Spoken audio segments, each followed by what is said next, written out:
Hey guys, NV here, and in this video, we're going to create a version 1 of the original shape that we created earlier, the fallout shape. I have it loaded in Photoshop right here.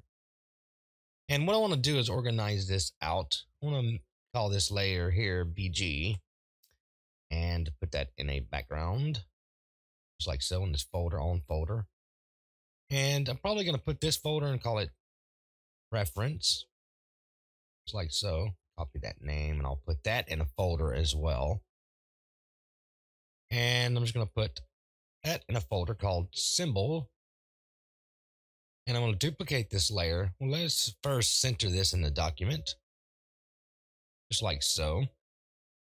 And let's go ahead and overwrite. Let's save this back to the original. So I'm going to Control and S so that we can update our document. And what I'm going to do is duplicate it. And then I'm going to put some guides, Control R, and I want to guide out this symbol so we can have a nice center shape. That way, when we do stuff, it's centered into the document. Now, what I want to do is tap the U key on the keyboard, and I want the circle tool, the ellipse tool, and I'm going to hold the Shift key, click, and hold, drag out, and hold the Alt key as well. And I'll say about right here and release. And I'm gonna hold Control and tap the C key, and then Control and V to paste it, and then Control and T. Okay, actually, but let's just tap the Escape key. I don't want to transform it yet. I want to come into Past Operations, subtract front shape, and now Control T. Come to the input field here.